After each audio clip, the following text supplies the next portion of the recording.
मालदीव देश का नाम आप सबने तो सुना ही होगा, जो कि अपने खूबसूरत बीचेस, खूबसूरत रिसोर्ट्स के लिए जाना जाता है और यहाँ की सी लाइफ के लिए जाना जाता है। यहाँ लोग अपनी वेकेशंस बनाने जाते हैं और इन खूबसूरत बीचेस और रिसोर्ट्स का मजा लेते हैं। हमारे इंडियंस भी यहाँ पे बहुत जाते हैं जिनके पास पैसा है, और इंडियंस रशियंस के बाद दूसरे स्थान पे आते हैं मालदीव्स को विजिट करने में। और इंडिया और मालदीव्स के रिलेशंस भी काफी अच्छे रहे हैं। मालदीव्स को इंडिया ने हर तरीके से अपना सपोर्ट प्रोवाइड करा है, फिर चाहे वो डिफेंस सेक्टर में हो, जहाँ पे इंडियन आर्म फोर्सेस ने अपना मालदीव्स को ट्रेनिंग प्रोवाइड करी है, उनको अपने एयरक्राफ्ट प्रोवाइड करें और काफी चीजें इनको गिफ्ट में भी दी हैं। लेकिन अब कुछ बदल रहा है। मालदीव्स के नए प्रेसिडेंट बने हैं मोहम्मद मोइज़े, जो कि कहा जाता है कि प्रो चाइना है, यानी कि ये चाइना के साथ ज्यादा दोस्ती बढ़ाना चाहते हैं इंडिया के मुकाबले। इस चीज का एक रीसेंट एग्जांपल भी है। मालदीव्स और इंडियन गवर्नमेंट ने एक पैक्ट साइन करा था, जो कि इस बार रिन्यू भी नहीं करा गया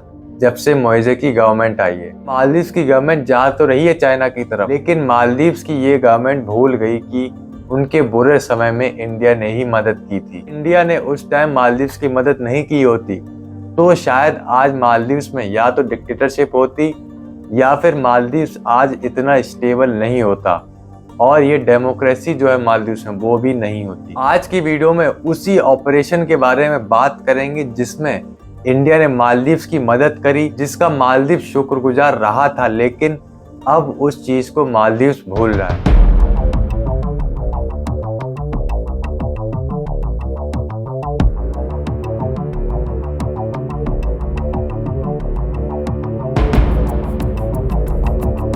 नाइनटीन 1988 में मालदीव्स के प्रेसिडेंट थे अब्दुल गायोम, जिनको हटाने के लिए कई प्रयास करे गए। 1988 में एक को काफी क्लोज पहुंच गया था इनको हटाने के। मालदीव्स के एक रिच बिजनेसमैन अब्दुल्ला लतीफी इस बार इस कू को लीड कर रहा था। वो अकेले तो कर नहीं सकता था, तो वो PLOT people's liberation organisation of Tamil Eelam, जो कि श्रीलंकन ग्रुप था, उसकी मदद लेता है और ये लोग इसकी मदद करने के लिए तैयार हो जाते हैं।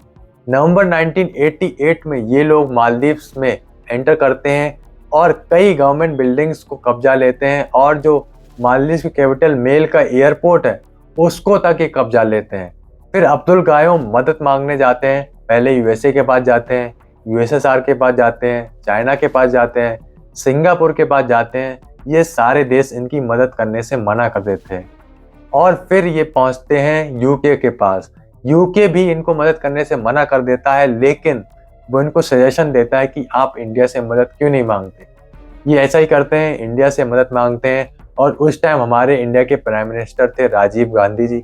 वो अब्दुल गायोम इनको फ़ोन लगाते हैं और राजीव गांधी मदद करने के लिए तैयार हो जाते हैं। इंडियन आर्म फोर्सेस और रॉ को ये जिम्मेदारी दी जाती है अटेम्प्ट को फेल करने की, और फिर शुरुआत होती है ऑपरेशन कैक्टस की। इंडियन एयरफोर्स 6 पैराशूट बटालियन को आगरा से एयरलिफ्ट करती है और सीधे मालदीव्स में जाकर उतारती है। पहला इनका मकसद था कि मालदीव्स के प्रेसिडेंट को सेफ जगह पहुंचाया जाए। जितने भी रेबल ग्रुप्स थे उनको ढूंढकर जो मालदीव्स की सिक्योरिटी एजेंसीज थी उनको हैंडओवर कर दिया जाता है, और अब्दुल्ला लतीफी जो कि मास्टरमाइंड था इस कू का, उसको भी अरेस्ट करके मालदीव्स फोर्सेस को हैंडओवर कर दिया जाता है।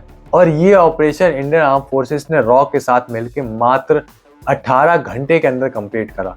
यानी जब से इंफॉर्मेशन मिली और पूरा ऑपरेशन कंप्लीट करने में मात्र 18 घंटे लगे। ऑपरेशन की वजह से इंडिया की बहुत ज़्यादा सराहना हुई, इंडियन आर्म फोर्सेस की बहुत ज़्यादा सराहना हुई, लेकिन मालदीव शायद इस मदद को भूल गया है।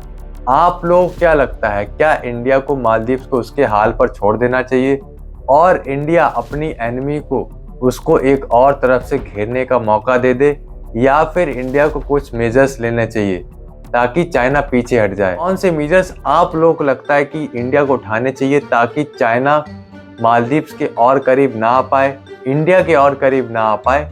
कमेंट में बताइए। और अगर आपको वीडियो अच्छा लगा हो तो वीडियो को लाइक करिए और दुनियादारी को सब्सक्राइब करिए। Thank you for watching this video. जय हिंद।